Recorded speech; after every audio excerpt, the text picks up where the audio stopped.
Cá estamos nós numa série, né? Que povo vocado, né? Amém? E eu estava rindo muito, porque eu fui dar seguimento na série e o Espírito Santo falou, não, ainda não.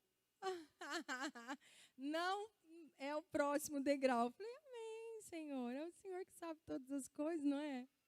Então, ele falou, não, ainda precisamos falar um pouco mais sobre isso que nós começamos. No sábado passado, nós íamos falar hoje, as meninas fizeram propaganda enganosa, que nós hoje íamos falar sobre fortalezas de entendimento, e esse era o propósito, mas nessa madrugada o Espírito Santo me pegou de jeito e falou, nós precisamos entender que o mundo espiritual é real, ele existe.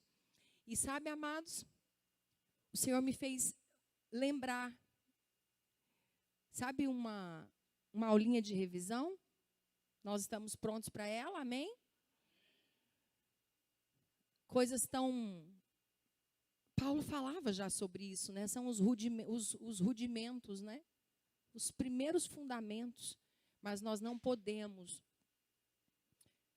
ignorá-los. E eu quero, antes de começar, eu quero lembrar vocês, o Espírito Santo me lembrou isso, eu quero compartilhar com vocês, que nós estamos aqui no VJ, no Vitória Jovem, e é uma alegria para mim poder estar aqui com vocês. Eu quero agradecer a liderança, Franciele, a Jaque, por essa oportunidade tão preciosa de estar aqui. E o Senhor me trazia à memória os grandes homens da Bíblia, que tinham exatamente a idade de muitos de vocês que estão aqui. Então, eu quero lembrar vocês, antes de nós seguirmos para qualquer lugar, eu quero lembrar vocês que Isaac, José e Samuel eram crianças. Eram rapazinhos quando tudo começou, quando a vida deles virou de ponta cabeça. Isaac honrou profundamente Abraão.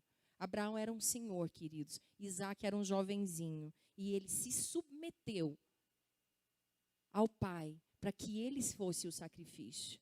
Se ele quisesse, ele dava uma rasteira naquele Abraão e falava, seu velho, não é assim? Mas ele nos dá uma aula de honra quando ele se submete, se coloca no lugar do sacrifício, entendendo, obedecendo e submetendo ao pai. Então, Isaac, José, quando foi vendido, Samuel, quando ouviu a voz do Senhor, ele era só um jovenzinho, um rapazinho. Eles tinham em torno de 14, 15 anos, amados. Isso é uma coisa... 13 anos de idade, Isaac, em torno disso. Eu quero te lembrar que Davi tinha entre 16 e 17 anos quando matou Golias. E ele só matou Golias depois de ter matado um urso e um leão. Eu quero te lembrar que Daniel tinha 15 anos quando teve a sua família morta e foi levado para a Babilônia. E ele tinha 17 anos quando ele interpretou o sonho do rei Nabucodonosor. Amados, estou arrepiada. Eu estou ficando empolgada já com esse negócio. Ele tinha 15 anos quando ele foi levado e ele decidiu não se contaminar. E 2 anos depois, na primeira grande prova, está lá ele interpretando o sonho do rei. Mais sábio do que todos os sábios daquele reinado. Amados, Ezequias só tinha 25 anos quando começou a reinar. E a palavra do Senhor nos diz, quando Isaías veio entregar aquele recado para o rei Ezequias, a Bíblia diz que ele se virou para o canto, para a parede, e ele falou, Deus, o Senhor conhece cada um dos meus dias desse reinado. Como eu tenho sido fiel a ti. Ele só tinha 25 anos quando ele começou esse reinado, amados. E eu quero te falar uma coisa, nós declaramos, nós louvamos, nós oramos, é a palavra do Senhor, e nós amamos lembrar daquilo que o Senhor fala sobre nós nos empoderando, não é assim? Então nós declaramos Romanos, que nós estamos assentados já nas regiões celestiais, como em Efésios, e que nós reinamos em vida com Jesus, não é assim? Mas eu quero te falar que eu estava lembrando desse negócio, amados, eu estava pensando nesse negócio aqui de Ezequias. Quando nós reinamos, não se trata só da nossa vida. Quando Ezequias olhou para a parede, virou para a parede e falou, Deus, o Senhor conhece a fidelidade, a retidão e a nobreza do meu coração. Ele não estava falando de um compromisso particular com Deus. Ele estava falando do que ele fez com uma nação. O que eu quero te dizer com isso? Que quando nós nos colocamos nesse lugar e a palavra do Senhor diz que nós reinaríamos mesmo agora em vida com Ele, não está falando da sua vida particular tão somente. Reinar, amado, significa uma influência poderosíssima. Significa brilhar, ser luz, ser sal. Estabelecer algo poderoso. Aglutinar pessoas. E ele começou a reinar com 25 anos de idade. Era muito além de um compromisso particular com Deus. E o Senhor está falando com alguém aqui nessa noite. O Senhor tem te chamado para reinar, chamado cada um de nós, mas nós insistimos em olhar tão somente para as nossas próprias vidas e para o nosso próprio umbigo. E o Senhor está falando que vai muito além desse quadrado que você tem ocupado. Reinar significa influenciar. Reinar significa ocupar aquilo que o Senhor te chamou para fazer.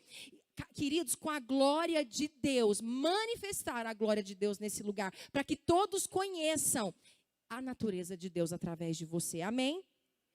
Jesus tinha 30 anos. O Talmud diz que um rabino precisava ter no mínimo 30 anos de idade. E sabe o que mais que o Talmud diz? Que os discípulos, eles deveriam obrigatoriamente ser mais novos do que o rabino. Ou seja, se Jesus tinha 30 anos, todos os discípulos eram mais novos do que isso. Sabe o que a palavra diz? A Bíblia não fala João tinha tantos anos, Pedro tinha tantos anos, mas ela vai nos dando sinalizações. Quando Jesus estava para entrar naquela cidade, que os impostos, os tributos estavam sendo cobrados, ele não estava sozinho com Pedro, mas ele falou para Pedro, vai lá e pesca. Na boca do peixe, você tira o tributo e paga o meu e o seu. Onde é que estão os outros todos os discípulos? Por que todos os outros não pagaram? Porque eles não tinham mais de 20 anos de idade. Amados, os discípulos de Jesus. Porque a palavra diz claramente, quando Jesus ia fazer um milagre, ele falava, vocês ficam aqui, Pedro, Tiago e João, vem comigo, vamos ali ressuscitar aquela menina. Vocês ficam assim, aqui, Pedro, Tiago e João, vamos ali no Monte da Transfiguração. E nessa passagem, ele não fala que ele estava sozinho com Pedro. Mas ele fala para Pedro, Pedro, vai lá e pesca. E paga por mim e por você. Você acha que Jesus ia sonegar o imposto de João? E de todos os outros? Eu falei João porque foi o primeiro que eu lembrei, amados. De todos os outros 11 discípulos, o Senhor sonegaria imposto? Não, amados. Mas sabe o que acontece? O judeu tinha que pagar imposto, um judeu acima de 20 anos de idade. Então nós entendemos que os discípulos de Jesus não tinham, só Pedro. Outra coisa, só Pedro tinha sogra. Só Pedro fala que tinha sogra. E podia casar, naquela época os judeus podiam se casar a partir de 18 anos de idade. Então me conta que eles tinham menos de 20 anos de idade. Sabe o que eu quero falar com você nessa noite? Que nós estamos num ambiente de gente grande. Amém? Eu passei por isso rapidamente só para te lembrar que agora aqui, oi, você aí, nós estamos num ambiente de gente grande. E eu quero te perguntar, nós podemos começar? Vamos dar uma salva de palmas para Jesus?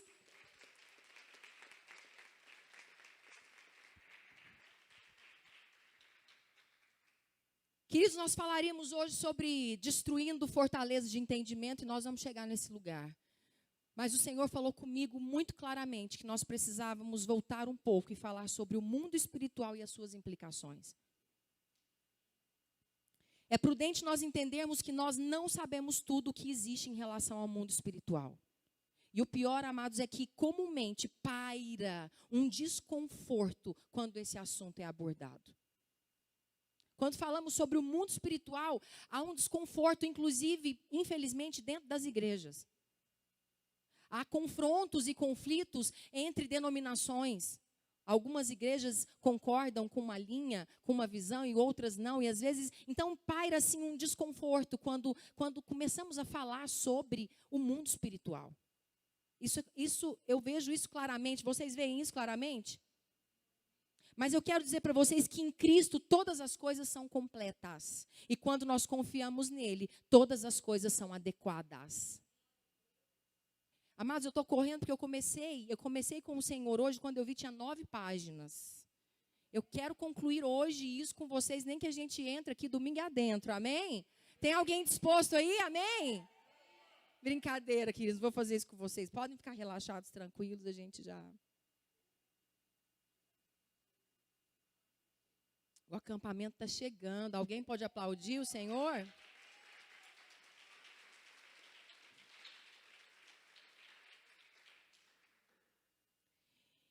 Então o Senhor falava ao meu coração sobre nós, sobre nós entendermos e falarmos sobre que o verdadeiro vilão nem sempre é o pecado, mas é a ignorância.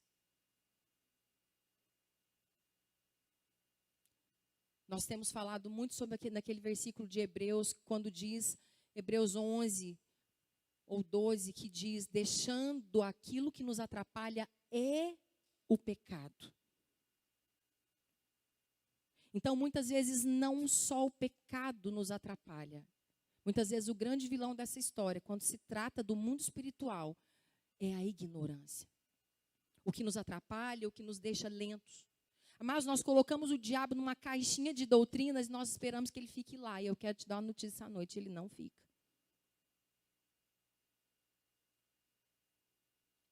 Nós menosprezamos a movimentação do mundo espiritual. Basta olhar para nossas vidas. Mas eu preciso falar, nós não temos sido testemunho.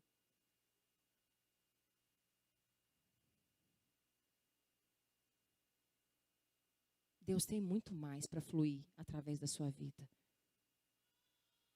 Eu não quero com isso menosprezar tudo que você tem galgado, mas eu quero te dizer que existe muito além e nós vamos em nome de Jesus. Então a ignorância tem tomado conta das igrejas, tem tomado conta das nossas vidas. A ignorância em relação ao mundo espiritual e as suas implicações, aquilo que tange, aquilo que rege, aquilo que ele movimenta.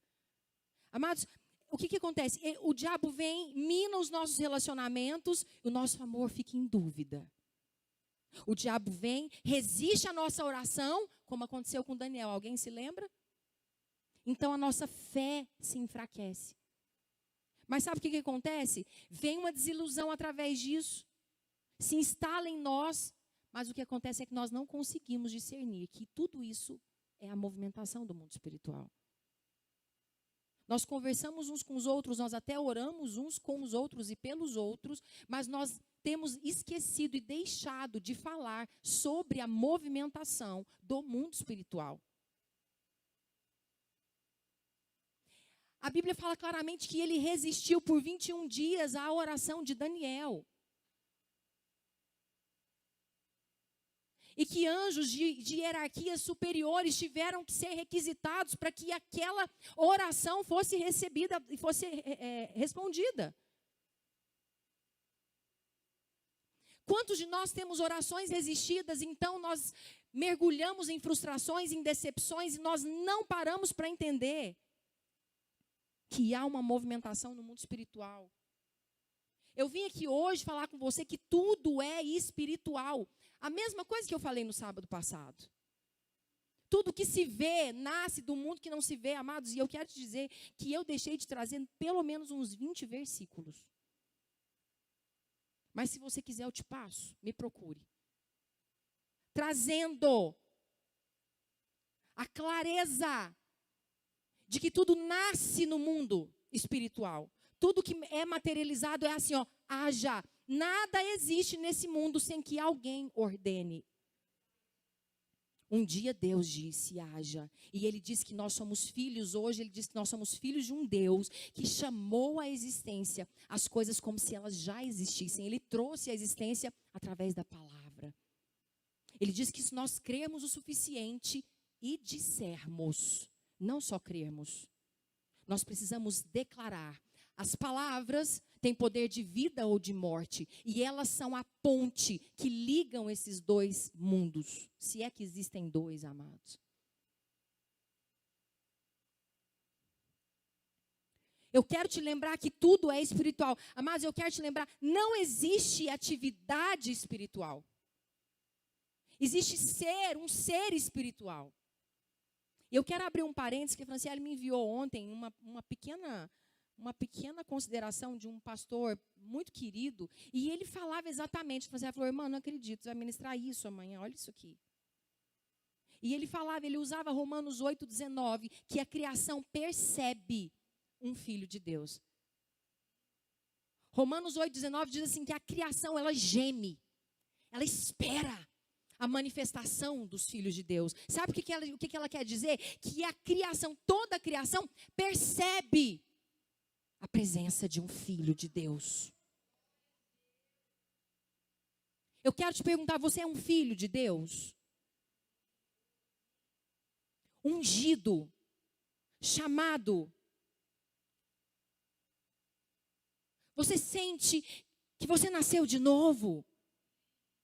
Você não estaria aqui se não, querido. Você é um filho de Deus, eu quero te dizer nessa noite. Só porque por muitas vezes nós não temos, nós vivemos, nós acordamos de domingo a domingo e algumas vezes temos uma leve percepção do mundo espiritual.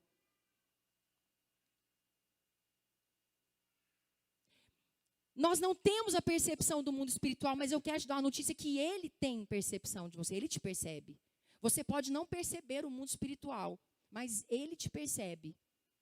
E às vezes esse é o motivo de nós não estarmos vivendo exatamente o que o Senhor escreveu a nosso respeito. Exatamente por ignorarmos e negligenciarmos a verdade que nos gira, que gira em torno de nós, que nos ronda. Nós não percebemos, mas ele percebe. É a palavra do Senhor que diz. Amados, e quando eu digo isso, eu não digo para você só de coisas ruins. Eu tenho 2 episódios, e quando eu ouvi o pastor falando sobre isso, falei, gente, que eu me lembrei rapidamente de 2 vezes que eu me assustei muito. Porque eu quero te dizer, amados, que essas movimentações no mundo espiritual, elas não são assim um dia aleatório, um fato isolado. Não, eu quero te dizer que querendo ou não, nós vivemos isso dioturnamente. Essa é a realidade. Nós estávamos na praia.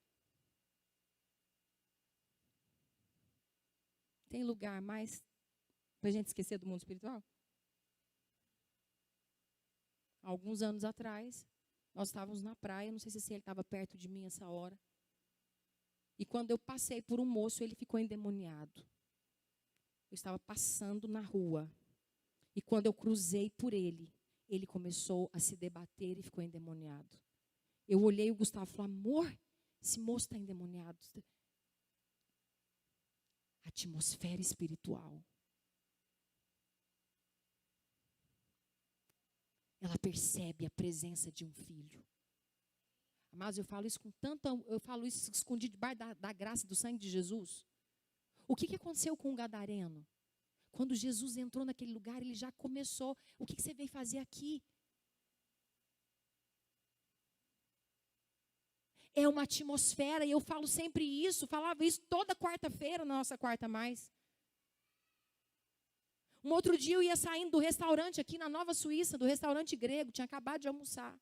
Não estava em jejum, amados, tinha acabado de almoçar. Quando eu saí na porta, que o olho, eu bati, sabe quando você olha o olho de uma pessoa? Quando eu olhei o olho do moço, ele caiu no chão endemoniado. A natureza percebe a presença de um filho de Deus. Pastor, mas aí você vai se endemoniando o povo tudo? Amados, um dia eu estava chegando na fazenda de madrugada. E a menina que trabalha lá em casa, minha irmã, amiga, filha, presente de Deus na minha vida. Ela estava passando muito mal e ela não sabia que eu estava indo. E ela levantou para fazer alguma coisa, tomar um remédio. Ela estava sentindo uma dor de cabeça, ela disse que era insuportável. E eu tenho um hábito, muitas vezes, é raro quando não acontece isso. Quando eu indo para casa, quando eu entro na divisa da fazenda, eu levanto as mãos. E eu começo a louvar, e começo a adorar, e abençoar, e agradecer a Deus por aquele lugar. Amados, eu me emociono com isso.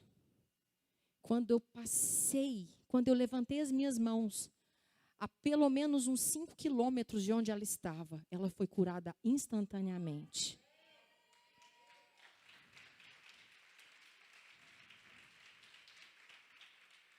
Ela não sabia que eu estava chegando. Ela se levantou para tomar um comprimido. E quando ela, de repente, não sentiu mais nada, ela ficou sem entender e ficou, daqui a pouco chega o meu carro. Ela entendeu. Eu estava orando. Daqui a pouco eu cheguei. E ela viu que eu estava chegando. A natureza, a atmosfera sente a presença de um filho de Deus.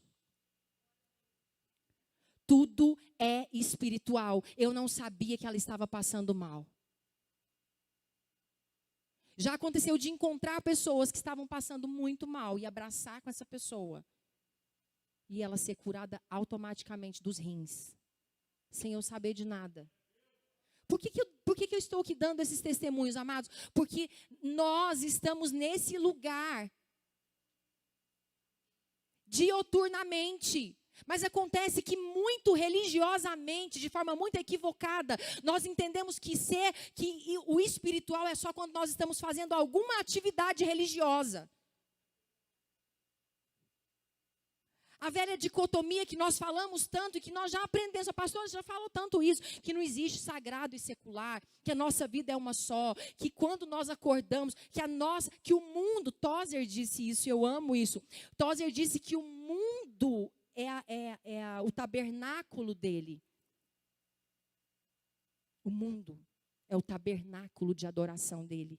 E a vida é o culto. Então não é só quando nós decidimos estar aqui, reunidos no VJ. Não é só quando nós decidimos ir além e voltar no culto de amanhã. E voltar no culto de segunda. E tirar um período de devocional na minha casa. Não são momentos espirituais a minha vida. Ainda que eu não perceba, o mundo espiritual está o tempo todo. A Bíblia fala que o tempo todo os anjos do Senhor estão acampados ao redor daqueles que o temem, os livrando. E o diabo está ao derredor, bramando como um leão, buscando uma brecha para nos tragar. É uma atividade incessante. Queira você ou não. Não é um episódio aleatório, não é um evento com data marcada. E é por isso que fracassamos tanto. Porque esquecemos que tudo é espiritual. Esquecemos onde nascem as vitórias e onde nascem as derrotas. Amados, o mundo espiritual não te trata naturalmente. Mas você o trata naturalmente. O mundo espiritual não te trata naturalmente, mas nós queremos tratar tudo com naturalidade. Eu quero te perguntar, sabe quando que isso vai dar certo, amados? Nunca, essa conta não fecha. Você querer resolver algo espiritual na força do braço, cansa, morre, mata, suicida, divorcia, adoece.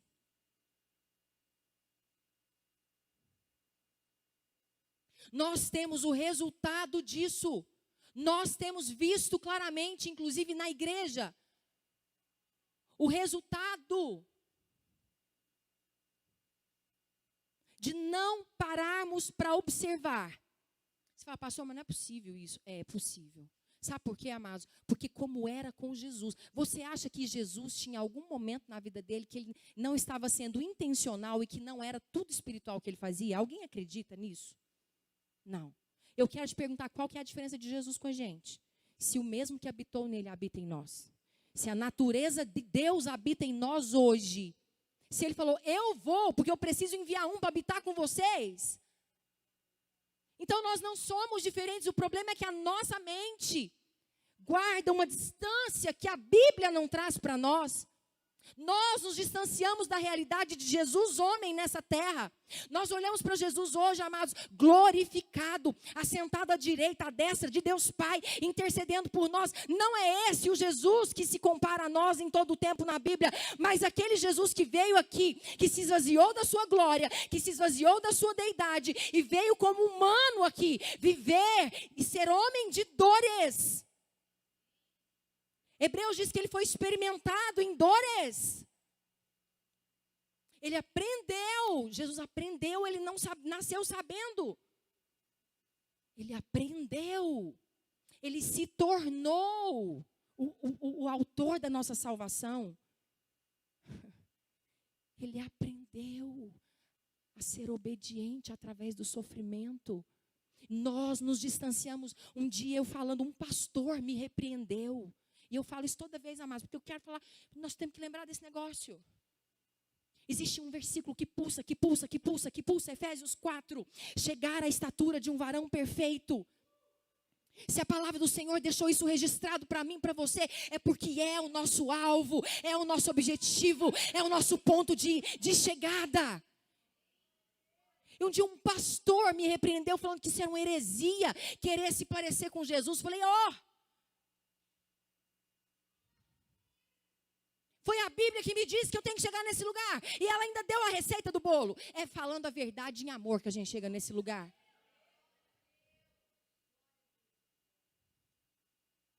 É uma mentalidade que nos aparta, que nos deixa, sabe, amados, que nos deixa muito confortáveis numa vida medíocre, miserável de pecado, de frieza, de escassez.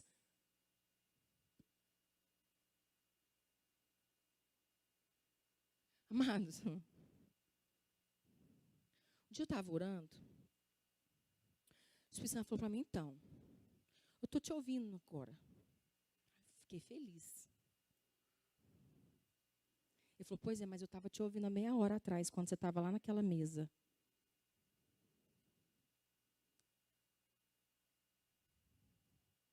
Sabe o que a religiosidade faz, Caio, com a gente? A gente senta aqui, malha o irmão, fala mal da pastora, que o cabelo dela não ficou bom, que o tênis dela não está legal. Depois a gente chega na nossa hora sagrada. Agora eu vou orar. Aí agora Deus vai me ouvir. Aí há meia hora atrás ele não estava ouvindo? Qual que é a diferença entre quando eu estou orando ou quando eu estou falando tudo que eu não precisava falar com quem eu não precisava nem ter encontrado?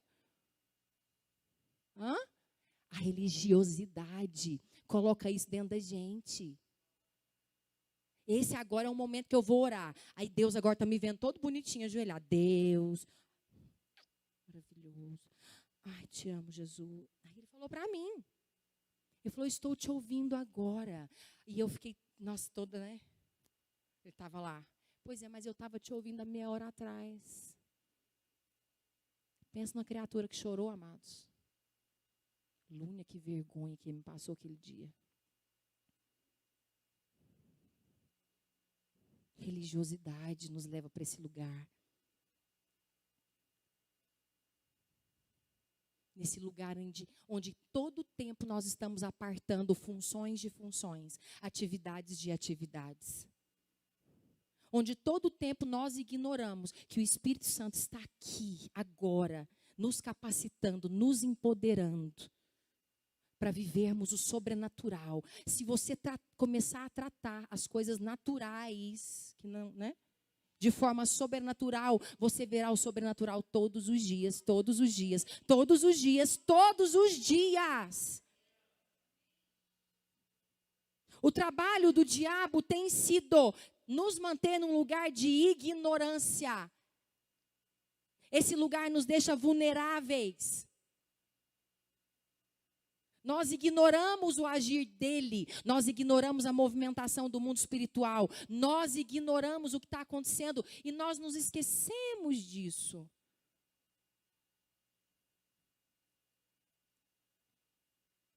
Aí você diz assim, pastora, mas esse negócio de falar do diabo, eu sou meio diabo encrente. Jesus me lavou com o sangue dele. Eu sou um cristão. Pode o Espírito Santo habitar no mesmo corpo? Onde é que o diabo habita? Eu já falei isso. Alguém já me ouviu falar sobre isso aqui? Faz assim para eu ver. Quem já ouviu? Então foi por isso que o Senhor falou, porque muitos não ouviram. Amados, eu quero falar para vocês assim, de uma vez por todas. Vamos aprender isso. O diabo está nas trevas. Onde houver trevas, é aí que ele está. Simples. Judas 6 fala assim, também lhe lembro, Judas 6, NVT, também lhes lembro Os anjos que não se limitaram à autoridade recebida, olha que coisa extraordinária, amados. Os anjos tinham recebido uma determinada autoridade.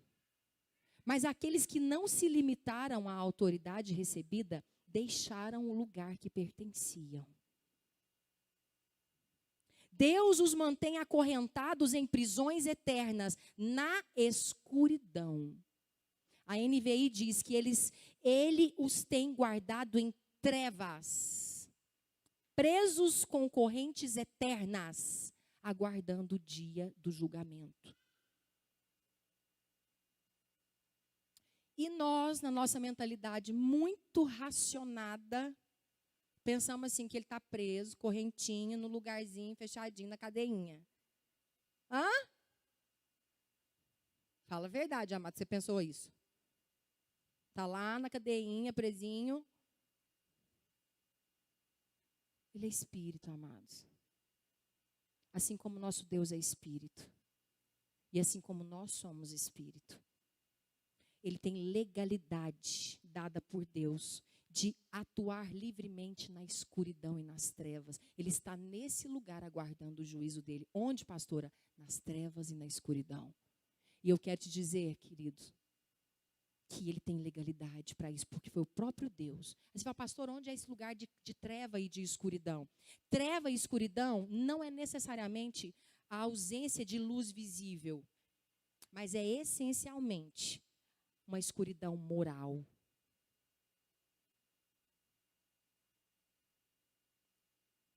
Ou seja, não é a ausência de luz, é a ausência de Deus, que é a luz.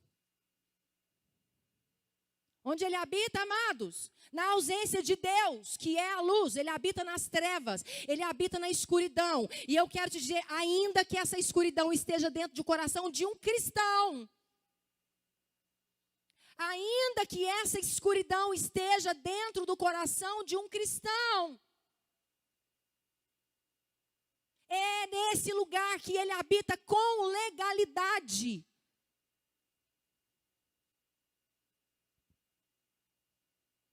Então, se nós toleramos as trevas pela tolerância ao pecado, nós estamos vulneráveis aos ataques malignos.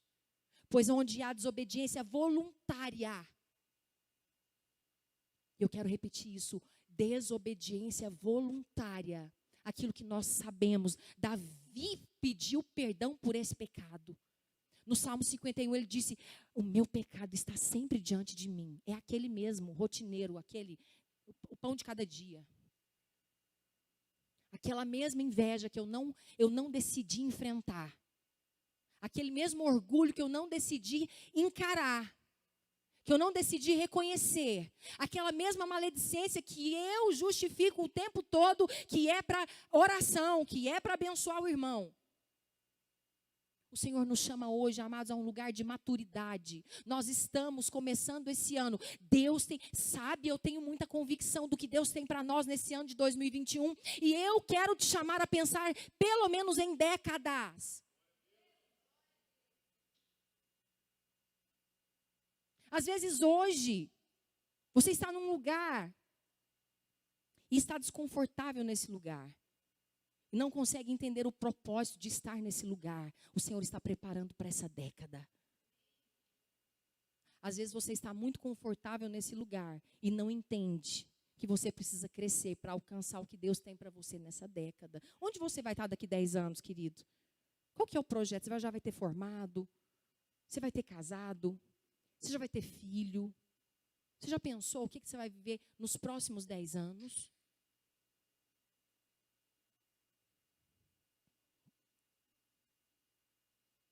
Por que eu estou falando isso? Porque tem semente que demora.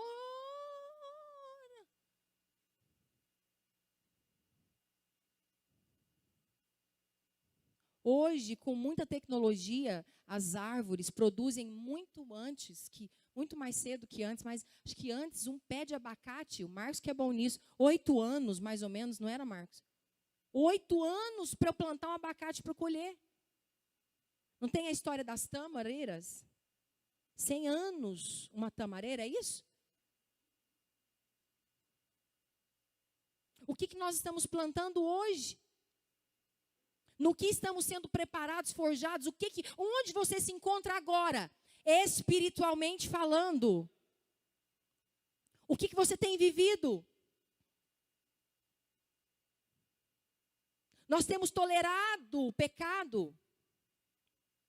Nós temos sido complacentes conosco mesmo. Quando é com o próximo, nós temos o nosso dedo pronto em riste, mas conosco nós somos complacentes. Fala, sabe o que acontece? Muito cansaço. Sabe o que é isso? Maldição. Meu pai fez isso a vida inteira. Sabe o que acontece? Quando eu tinha 3 anos de idade, eu fui torturado, arrancar minhas unhas todas.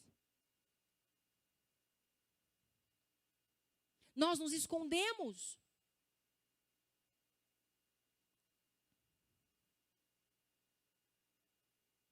Nós temos sido tolerantes com o pecado. E assim nós temos permitido trevas em nós. Amados, olha o que fala em Lucas, o próprio Jesus. Eu quero te falar que a escuridão espiritual, ela é o lugar em potencial para a atuação do diabo. Ela é.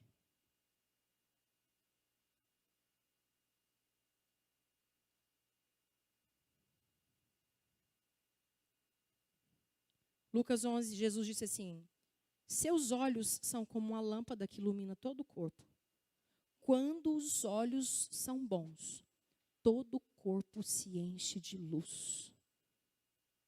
Mas quando são maus, o corpo se enche de escuridão. Olhos fala de visão. Olhos fala de perspectiva.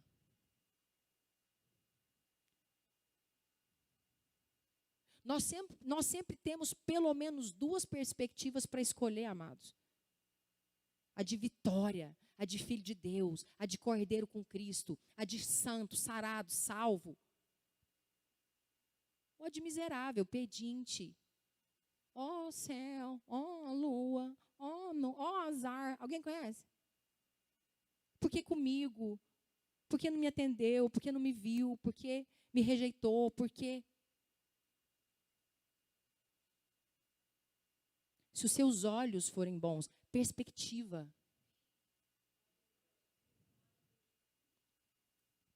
Portanto, tomem cuidado para que a sua luz não seja, na verdade, trevas. E aí, olha que isso daqui. Se estiverem cheios de luz, sem nenhum canto escuro. Oi? Parece que eu nunca tinha. Parece que esse negócio apareceu na minha Bíblia essa tarde. Canto escuro? O coração tem cômodo agora. É o que nós estávamos falando agora há pouco. A tolerância ao pecado, que me faz tolerar as trevas e a escuridão, que é onde o diabo tem legalidade de atuação. Existem partes de nós. Amados, eu quero reconhecer, nós temos crescido. O VJ está lindo.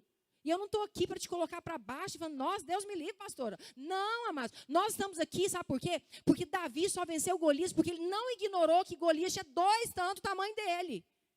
Eu sempre falo isso para os meninos. Se tem algo que o Senhor me ensinou um dia, foi ele conversando comigo sobre Davi. Davi olhou para Golias e falou, quem é esse incircunciso? Davi era um rapazinho de 16 anos de idade. Ele chega para levar comida para os irmãos. E aí de um exército há 40 dias sendo intimidado por um gigante. Uma criança de 16 anos olha e fala, quem é esse incircunciso?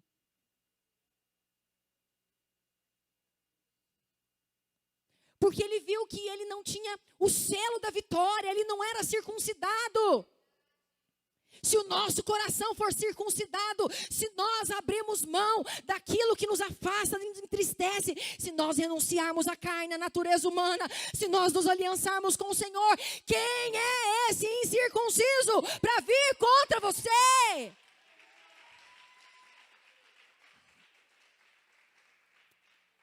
Mas o mais extraordinário, eu conto essa história todas as vezes como se fosse a primeira, porque eu quero ouvi-la de novo. Eu quero guardar isso no meu coração. Eu não posso me esquecer disso. Tia Kátia, sabe o que o Senhor me fez ver? Ele falou, apesar de Davi saber que ele não estava, que a batalha não era dele, que aquele gigante já estava derrotado, porque ele não tinha o selo da vitória, o selo que hoje é o Espírito Santo, a Bíblia fala que ele já te selou, ele é o penhor da sua vitória, já está assinada a sua vitória, já foi penhorada, quem garante é ele, há um selo sobre você, é o próprio Espírito de Deus. Não havia o selo sobre Golias. Davi reconheceu isso na hora. Mas mesmo assim, ele usou estratégias para matar Golias. Ele não foi lá e pulou no pescoço dele e falou, eu vou, você vem contra mim com espada, com escudo, mas eu vou contra você, em nome do Senhor dos exércitos. Amado, sabe o que ele fez? Ele falou desse jeito, mas ele não pulou. Ele não achou que ele, naquele momento, era Sansão. Ele não pulou no pescoço, ele sabia que ele era menor. Mesmo sabendo que não existia o selo, ele teve a prudência, e nós vamos chegar nesse lugar. Ele teve a revelação, ele se submeteu a uma estratégia, e ele jogou uma pedra de longe. Ele não ousou chegar perto daquele gigante. A Bíblia fala, não tentarás o Senhor teu Deus. Ele não ousou chegar perto daquele gigante. Ele jogou uma pedra de longe, mesmo sabendo que ele não tinha o selo.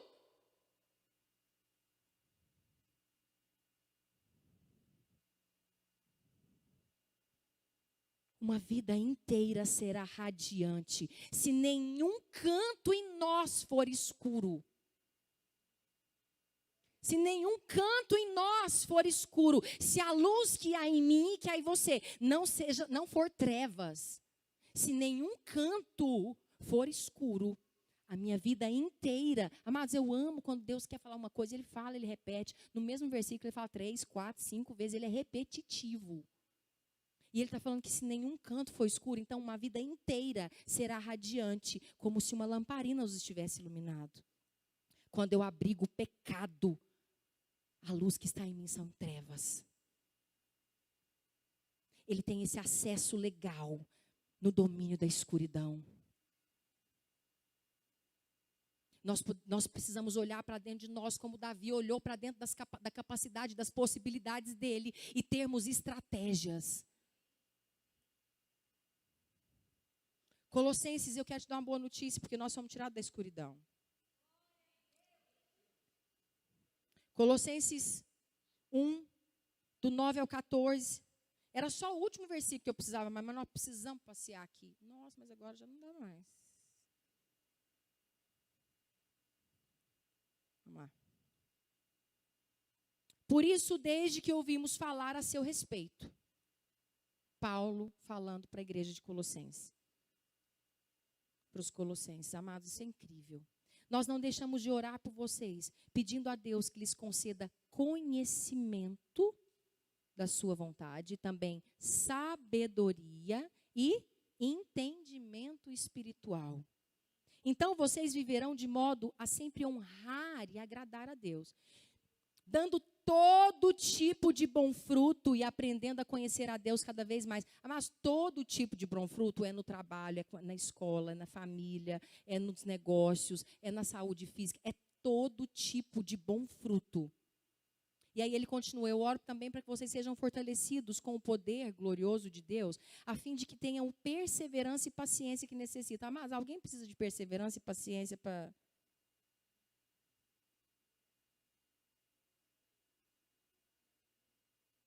Perseverança e paciência para tudo que nós necessitamos. Que sejam cheios de alegria. Sempre deem graças ao Pai, porque Ele os capacitou para participarem da herança que pertence ao seu povo santo. Quem que é o povo santo? Aqueles que vivem na luz. Aí sabe o que ele fala? Porque Ele nos resgatou do poder das trevas e nos trouxe para a luz? Não, para o reino. Meu Deus! Amados, a Bíblia é sobrenatural, é um negócio. Ele não falou que te tirou da treva, te trouxe para a luz, te trouxe para o reino. Paz, justiça, alegria, amor, corpo. Ele te tirou das trevas. Lá não é reino. Mas tudo que vai contra, tudo que te separa, tudo que te aparta, tudo que te deixa egoísta, tudo que te deixa, sabe assim, amado, eu falo, corpo, pedaço de corpo fora de corpo apodrece. Um corpo sem uma mão sofre, amados, mas vive. Mas a mão linda, espetacular, com a mais bela unha feita, apodrece. Ele tirou da escuridão, da solidão, do vazio, da rejeição, do orgulho, da soberba. Ele tirou da intriga, da divisão, da contenda. Ele tirou da escuridão e te trouxe para o reino. Ele nos resgatou do poder das trevas e nos trouxe para o reino do seu Filho amado, que nos comprou a nossa liberdade e perdoou os nossos pecados. Você fala, passou, então pronto, fechou. Passou a régua, ele já nos comprou. Ele já fez tudo, né? Então, ele já fez. Já resgatou, já comprou, já pagou, foi alto preço. Reconheço que foi alto preço.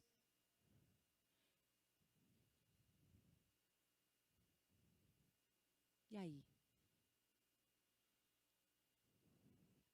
Amados, lembra que Deus deu a terra prometida para o povo? Lembra que Deus falou para Abraão assim, eu vou te dar um... Olha. Separou Abraão de Ló, aí falou, agora olha, onde se alcançar é seu. E aí, como é que foi isso? Foi uma mágica? Ou o povo teve que se apropriar de cada uma das regiões?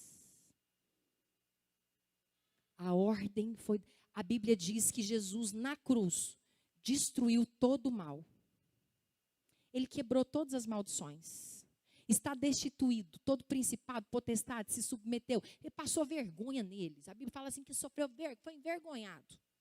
Jesus envergonhou tudo principado, potestade. Ele os envergonhou. E os submeteu.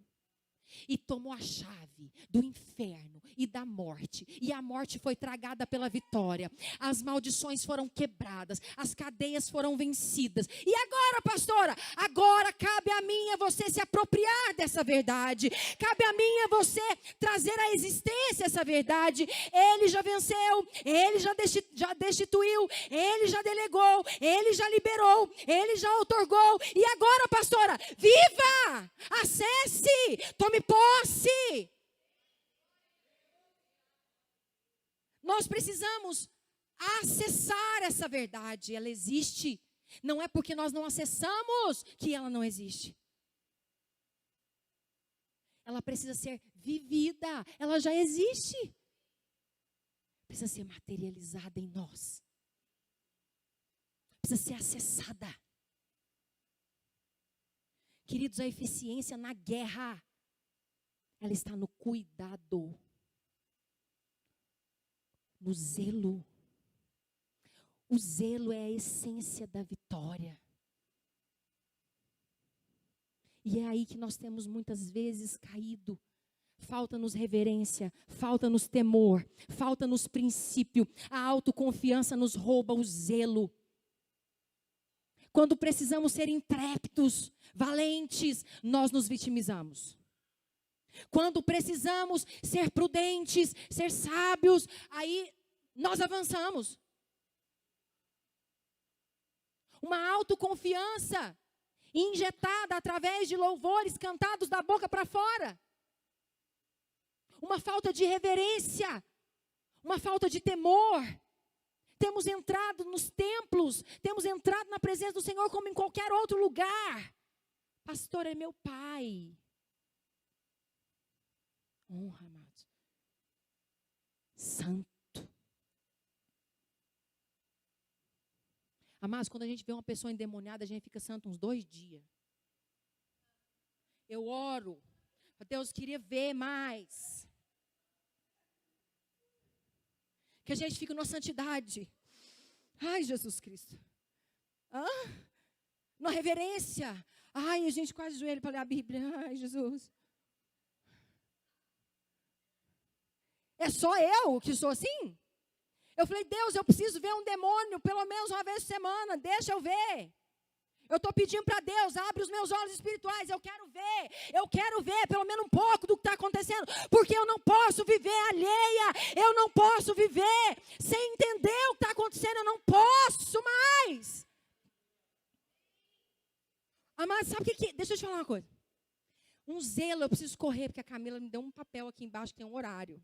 Assim, tão discreta, ela entregou um papel assim para mim. Ninguém nem viu.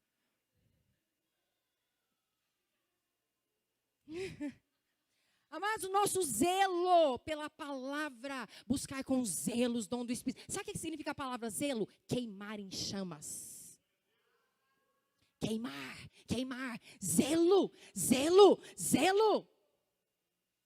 A gente cuida das coisas, puxa cabo, arruma coisa, estraga tudo. Será que a gente faz assim com as nossas coisas? E está tudo errado, porque tudo que é nosso é dele, nós só somos mordomos, está tudo errado. Sabe o que é um zelo diminuído?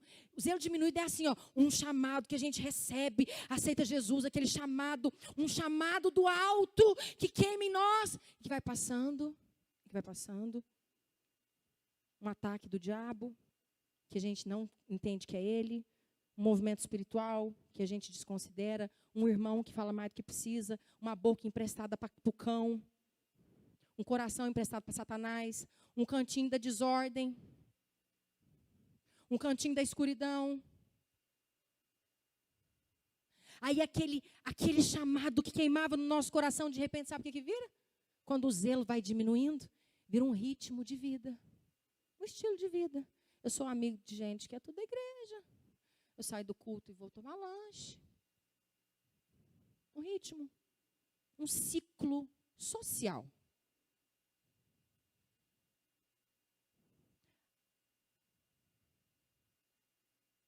Zelo diminuído. O zelo é a essência da vitória. Ah, tem nada a ver. O que tem? Tem nada mais. Vai ficar aí vendo os outros babando, você não baba nunca. Tem nada. Cai no poder de Deus, recebe revelação, vai, acontece. E a gente fica naquele lugar. A gente vai querendo mutilar o Espírito Santo para a gente ter condição de estar em todos os lugares, porque nós temos que ser atuais. Pastor, a gente tem que atualizar. Nós precisamos mesmo, amados, ser uma igreja atual, porque nós precisamos alcançar as esferas. Nós não podemos ser um povo ignorante, quadrado. Nós não podemos mais, já passou essa era da igreja ignorante. O Senhor quebrou todas as paredes das igrejas. Hoje a gente entende que o Covid trouxe, uma das coisas foi isso, hoje a gente entende. Então, não estou falando que a gente tem que ser um povo quadrado. Nós temos que nos atualizar mesmo. Sabe para quê, amados? Para ser luz lá. Para influenciar lá, para ter acesso aos lugares, para tomar mesmo, nos apropriar mesmo das esferas e brilhar lá. A palavra do Senhor diz que se o sal se tornar insípido, ele não serve mais para nada, senão para ser jogado fora e pisado pelos homens. Muitas vezes não entendemos porque temos sido pisados na faculdade, pisados na nossa casa, pisados no trabalho, porque é mesmo que temos sido pisados, porque deixamos de ser sal. E quando deixamos de salgar, não servimos para outra coisa, senão para sermos jogados e pisados. É sério. A raiz de toda vitória espiritual. E aqui eu termino. Está na fusão da sabedoria e da pureza. O Senhor falou e foi tão lindo.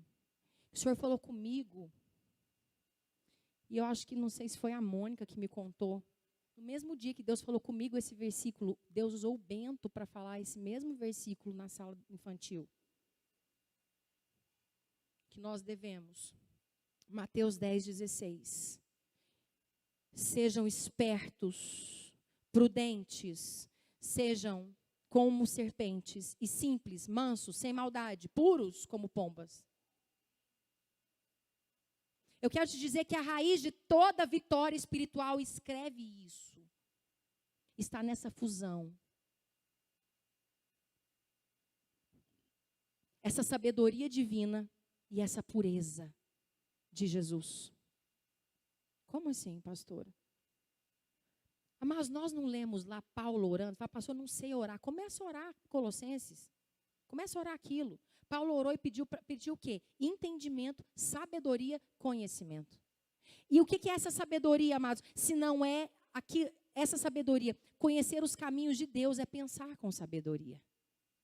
Quando ele pede assim, ó, dá sabedoria para eles, assim, ó, que eles conheçam os teus caminhos. Quando eu digo para vocês que a fusão dessa sabedoria, amados, essa sabedoria de Deus, sabe assim, a expertise dele? Qual que é a expertise? Né? A expertise dele. Eu fui ver expertise. Sabe o que é expertise, amados? Perícia. Quando alguém é perito em algo, a expertise dele naquilo, ele é perito naquilo. Nós precisamos, sabe onde é que está a raiz da vitória? Nós temos a expertise, sermos peritos, como ele, espertos, ligeiros, prudentes, mas ao mesmo tempo puros, porque a Bíblia diz que bem-aventurado é o puro, porque ele verá a Deus. E se eu vejo a Deus, eu me torno como ele. Então eu tenho discernimento. O Senhor me levou para Tito esses dias, falando assim, ó, para os que são puros, tudo é puro, mas para os corruptos e descrentes, nada é puro, porque tem a mente corrompida, a consciência corrompida. Então é por isso, amados, que Deus fala. Então você entende? Por isso que Deus fala para a gente que a gente precisa ser espertos, sagazes como as serpentes. Por quê? Porque a nossa mente não vai ver maldade em nada. Tito está falando que a gente vê de acordo com a nossa mente. Se a nossa mente não é corrompida, eu não vou ter essa malícia. Vocês estão entendendo isso? A gente não tem essa malícia, porque a nossa mente não está corrompida. A gente não consegue orar, então a gente acredita em tudo. Ingenuidade. Deus não está falando de ingenuidade. Não. Ele está falando de pureza. É diferente. E o grande lance, a expertise, é esse casamento. Dessa ligeireza, dessa sagacidade com a pureza. Ao mesmo tempo eu sou ligeiro. E onde é que está isso, amados? Na presença do Espírito Santo. Porque a Bíblia fala que ele nos dá discernimento espiritual. Então você discerne o Espírito. Você discerne, e venham lá com a proposta. Ih, de longe já discerniu. Ah, Satanás. Lá vem uma proposta. Ah, Senhor, muito obrigada. Discernimento. É o Espírito Santo que traz. Eu quero dizer que nós seguimos, e o nosso propósito é treinar a igreja para ter essa sagacidade, essa expertise. E chamar a igreja para essa inocência, para essa pureza. Entendem essa necessidade, amados? De sermos puros e sermos santos. Eu preciso terminar. E eu quero terminar te dizendo que uma guerra bem-sucedida não existe atalho. É um processo. Mas existe um caminho que pode ser alongado. E esse caminho é perigoso. Não existe atalho, mas existe alongamento de caminho. Eu quero terminar te chamando para não ser distraído, não ser alienado.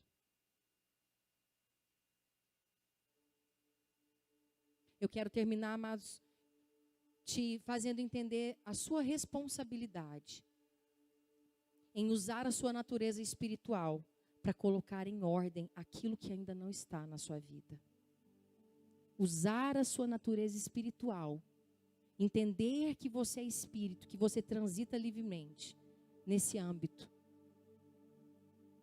E usar esse entendimento e a sua natureza espiritual para colocar em ordem aquilo que ainda não está. E eu quero te convidar a ficar atento a partir de hoje. Por quê, pastora? Sabe por quê, amados? Porque coisas triviais do nosso dia a dia avaliam a nossa espiritualidade. Às vezes nós estamos prontos para expulsar demônio dentro da igreja. Às vezes nós estamos prontos para orar por alguém e curar uma enfermidade no nome de Jesus dentro da igreja. Ou quando estamos com amigos da igreja. Mas eu quero te dizer que é no dia a dia, nas situações mais adversas e triviais, que a nossa espiritualidade é posta em xeque. É lá naquele momento que nós somos avaliados na nossa vida espiritual. Às vezes nós somos submetidos e passa diante de nós circunstâncias que necessitam da intervenção do sobrenatural. E você não faz nada. Porque você não está ligado. Porque você não está entendendo que aquilo é sobrenatural. Porque você não está entendendo que existe um movimento espiritual naquele negócio. Porque você trata as coisas espirituais de forma natural. Rasa. Eu quero te encorajar a assumir hoje a sua responsabilidade de ser a resposta onde você estiver. Eu quero te dizer da sua responsabilidade. Amados, nós somos responsáveis pelo sobrenatural nas ruas da nossa cidade. Nos nossos lares, na nossa casa, na faculdade, nas lives, nos Zooms da vida, nas reuniões. Nós somos responsáveis por interferir sobrenaturalmente nesse mundo que caminha no caos do natural. Esteja atento. O tempo todo. O tempo todo nós temos oportunidades de chamar à existência as coisas que ainda não existem. De alinhar aquilo que está desalinhado. De desajustar, de ajustar aquilo que foi quebrado. Eu quero te contar da sua responsabilidade de intervir, de usar a autoridade espiritual que está sobre você e intervir nas situações que têm cercado o seu dia a dia. Usar a autoridade que está sobre você para interferir e quebrar toda proclamação do inferno sobre a sua casa. Lembrarmos que assim como ele disse para o povo de Israel, essa é a sua terra. Amados, ele deu vitória para todos os reis que buscavam a estratégia nele. A terra era do povo. Deus não sonega bem a filho dele. O prazer de um pai é abençoar um filho, quanto mais ele. É ele, Jesus mesmo que disse. As bênçãos são só uma consequência de uma vida de relacionamento íntimo e liberdade. Nós temos liberdade. Nos achegamos, nos assentamos na mesa com Ele. E participamos do mais lindo manjar, do mais lindo jantar. E desfrutamos da nossa herança que Ele conquistou e comprou para nós. Frutos de uma vida de intimidade que me faz entender todos os dias. É seu, é seu, é seu, é seu. Se apropria. Vai, tome posse. Vai, é seu, é seu. Se apropria, tome posse. Estenda suas mãos. Use a autoridade. Enxergue com os olhos espirituais. Flua. Decida que a partir de hoje não haverá mais nenhum pedacinho escuro. Não haverá mais lugar para a escuridão no teu coração, na tua mente. Não haverá mais lugar para as trevas. A atuação demoníaca não terá lugar na tua vida. Legalidade. Porque você decide não ser mais complacente com o pecado. Queridos, você é a resposta. Porque a autoridade de Deus está sobre você. Hoje você não ignora mais de que nós somos cercados de uma multidão de testemunhas. A Bíblia diz em Hebreus que há uma multidão de testemunhas nos observando. E a partir de hoje, nós estaremos com os nossos olhos espirituais abertos. Vencendo, vencendo, vencendo. Entendendo que não há divisão, não há dicotomia. A nossa vida é um culto. A nossa vida é um culto de louvor a Deus. A nossa vida é um sacrifício vivo. Todos os dias entregue no altar do Senhor. A sua vida é um sacrifício que chega diante dele como um aroma agradável. Todo dia um culto, todo segundo um culto, a cada decisão um culto, a cada sim um culto, a cada silêncio um culto, a cada romper um culto. Eu quero te dizer que tudo isso que nós falamos aqui são princípios, são fundamentos bíblicos. Não se esqueça que a sustentação de uma vida bem-sucedida está nos princípios e nos fundamentos do Senhor. Isso que nós falamos aqui é a sustentação para uma vida bem-sucedida. Isso que nós falamos aqui são fundamentos que sustentarão as bem-aventuranças sobre você e sobre a sua casa. Feche seus olhos. Pai, em nome de Jesus, eu libero esta verdade. Nós nunca mais seremos os mesmos a partir de hoje. Porque não vamos mais ignorar as astutas ciladas do diabo. Não vamos mais ignorar que há um mundo que, apesar de invisível, é real. Como a tua palavra diz, um Deus invisível, mais real. Assim há um mundo que nos cerca, que trabalha, que conspira contra ou a nosso favor, dioturnamente. E nós, o Senhor nos trouxe aqui não por acaso. O Senhor tem prosperidade genuína para nós. O Senhor tem para que cada um de nós possamos viver a mais excelente obra que o Senhor escreveu. Nós venhamos cumprir toda a boa obra que o Senhor escreveu para nós. E para isso, nós não vamos mais ignorar o mundo espiritual. Por isso não seremos mais presas fáceis para Satanás e seus demônios. Por isso não seremos mais território de atuação maligna. Nós renunciamos agora toda treva dentro de nós. Nós renunciamos agora à escuridão dentro dos nossos corações. Nós renunciamos agora ao pecado. Nós rejeitamos agora as obras da carne, a natureza humana. Tudo que é treva, tudo que é escuridão. Tudo que dá legalidade de atuação e permanência para Satanás na minha vida. Nós renunciamos em nome de Jesus. E nós declaramos que não seremos mais abalados. Não seremos mais instrumentos do diabo para levar contenda, intriga, divisão, julgamento, maledicência. Não seremos mais, não emprestaremos o nosso coração para sentimentos rancorosos, de ofensa, de falta de perdão. Não, não mais. Não há mais lugar em nós, nem o mínimo espaço para a escuridão. Nós queremos declarar, Pai, que em nome de Jesus, nós seguiremos assim, uma vida de propósito, que te honra em todo o tempo. Dá-nos conhecimento, dá-nos sabedoria, dá-nos entendimento. Fortaleça-nos com a força do seu poder.